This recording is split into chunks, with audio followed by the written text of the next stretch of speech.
विराजमान सभी क्षत्रिय बंधुओं को जय श्री चार भुजानाथ की, और साथ में होली की रामा श्यामा। मुझे 2 मिनट का समय दिया गया है होली पे बोलने के लिए। होली और क्षत्रियों के जीवन में क्या महत्व है होली का। जिस तरीके से क्षत्रियों का सबसे महत्वपूर्ण त्यौहार विजयादशमी है, उसी तरीके से हमारा जो सहभागी समाज है उसका सबसे महत्वपूर्ण त्यौहार होली है। सहभागी समाज कौन सा है? जिसको आजकल की सरकारें कहती है ओबीसी, एससी, एसटी, जबकि हमारे संगठन ने, श्री राजपूत शक्ति संयोजन की टीम ने इनका नाम सहभागी समाज रखा है, क्योंकि इन लोगों ने हमें हज़ारों सालों से, हमारा इनका संबंध है, इन्होंने हमें हज़ारों सालों तक हमारे कार्य किए, हमारा साथ दिया है, हमारे सुख दुख में हर चीज़ में ये आगे रहे हैं। पीढ़ियों से हमारा नाता है, समाज से हमारे अच्छे इनके संबंध है, इसलिए हम लोगों ने इनको एससी, ओबीसी या एसटी में जो भी अन्य जातियों के नाम से जो संबोधित किए जाते हैं वो न बोल के हम इन्हें सहभागी समाज कहना चाहते हैं। तो ये सहभागी समाज का त्यौहार है। ये त्यौहार सहभागी समाज हमारे साथ कैसे मनाता था इसके बारे में बताना चाहता हूँ। हमारी सामाजिक इसमें क्या रूपरेखा थी। राजा महाराजा युद्धों में रहते थे या फिर कोई सुरक्षा कारणों से मिल नहीं पाते थे, तो आज होली का दिन ऐसा होता था कि समाज के, सहभागी समाज के अंतिम छोर का कोई भी व्यक्ति हो, वो राजा के गढ़, किले, हवेली में आता, उनसे रामा श्यामा करता, उनके गुलाल लगाता और अपने जो मन की बात होती वो कहता था। और या फिर आपने कई जगह देखा होगा कि राजा अपने शहर में अपने कुछ अंगरक्षकों या उनके साथ में निकलते हैं, तो जनता फिर उन पे गुलाल बरसाती है या फिर पुष्प बरसाती है। तो कहने का मतलब है ये त्यौहार सहभागी समाज का और हमें आपस में मिलने का मुख्य त्यौहार है। दूसरी बात है, इस त्यौहार का आध्यात्मिक महत्व क्या है। इसके लिए मैं आपको एक 2 मिनट में छोटी सी बात बताना चाहता हूँ। इसमें से है कि क्षत्रियों के जीवन में 4 रात्रि सबसे महत्वपूर्ण होती है। वो 4 रात्रि कौन सी है? सबसे पहली है मोहरात्रि, सेकंड नंबर पर है शिवरात्रि, नंबर 3 पर कालरात्रि, नंबर 4 पर दारुण रात्रि।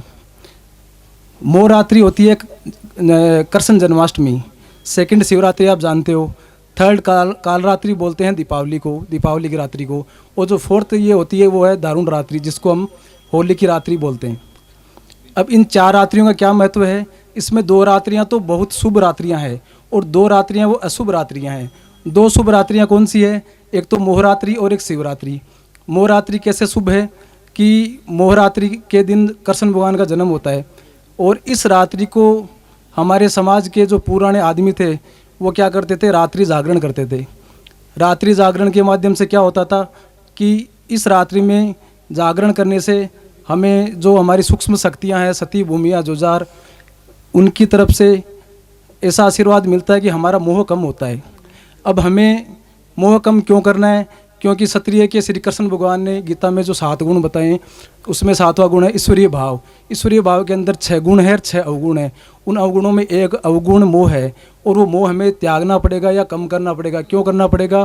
क्योंकि क्षत्रिय का जीवन देश के लिए, धर्म के लिए, इज्जत आबरू, औरत के लिए, सच के लिए, सच्चाई के लिए जिया जाता है। और अगर क्षत्रिय मोह करेगा, अपने बच्चे का मोह करेगा, अपनी पत्नी का मोह करेगा, अपनी राज्य संपदा का मोह करेगा, तो कभी भी वो किसी के लिए लड़ नहीं सकता। हमारे क्षत्रियों ने कभी इन चीज़ों का मोह नहीं किया और छोटी छोटी बातों के लिए अपने पूरे राज्य लुटा दिए, साके जोहर कर दिए, अपने जलती आग में अपने बच्चों को फेंक दिया, और चाहे स्त्रियों ने जोहर कर लिया, क्योंकि मोह नहीं किया। सच्चाई के लिए, एक बात के लिए उन्होंने ये कार्य किया। ये तो मोहरात्रि का हो गया। सेकंड नंबर पर शिवरात्रि। शिवरात्रि को जागरण इसलिए करते हैं क्योंकि शिव गुरु है, गुरु तत्व है, और गुरु से हमें उस रात को आशीर्वाद मिलता है। उस आशीर्वाद में क्या होता है कि गुरु तत्व से हमें आशीर्वाद मिलता है, तो सती, संत, भूमिया, जुझार, इनका आशीर्वाद मिलता है। और एक उदाहरण हमारे पास में, हमारे जो पूर्वज हैं जयमल जी मेड़तिया, उनका है कि जब वो पूजा में बैठे थे तो योगेश्वर कृष्ण, श्री योगेश्वर कृष्ण खुद उनके रूप में आए और युद्ध किया। तीसरी रात कौन सी है? काल रात्रि। काल रात्रि और ये दारुण रात्रि जो होली की रात्रि, ये अशुभ रात्रि मानी जाती है। क्यों मानी जाती है? आपने सुना होगा दीपावली की रात्रि को जो तांत्रिक होते हैं वो सक्रिय हो जाते हैं, क्योंकि इन 2 रात्रियों में असुर शक्तियाँ ज़्यादा सक्रिय होती है। इसी तरीके से होली की रात्रि होती है वो अशुभ रात्रि होती है। ये जो पूरा 1 महीने का पूरा 1 महीना होता है ये पूरा अशुभ होता है। इसलिए हमारे गांव में हमारे पूर्वजों ने क्या किया, 1 महीने पहले होली का डंडा रुपा देते थे। फिर उसके अंदर क्या होता, उस 1 महीने के दौरान गांव में युवा होली गाते, चंग बजाते, नाचते और डांडिया खेलते, और छोटे बच्चे सोटा दड़ी, माल दड़ी, लुग मिचनी और ऐसे गेम खेलते थे। क्योंकि इन गेमों से उनमें उत्साह बना रहता था, उनमें जोश बना रहता था, और रात को वो सोए नहीं, इसलिए ये कार्य किया जाता था। और साथ में जब ये होली का त्यौहार मन जाता है तो अगले दिन, चाहे दिवाली हो या होली हो, हम अगले दिन उठते हैं, सुबह नहा धो के और हमारे बड़े बुजुर्गों के दोग देते हैं, उनसे रामा क्षमा करते हैं। आप सभी ने मुझे ध्यानपूर्वक सुना। जय छात्र धर्म।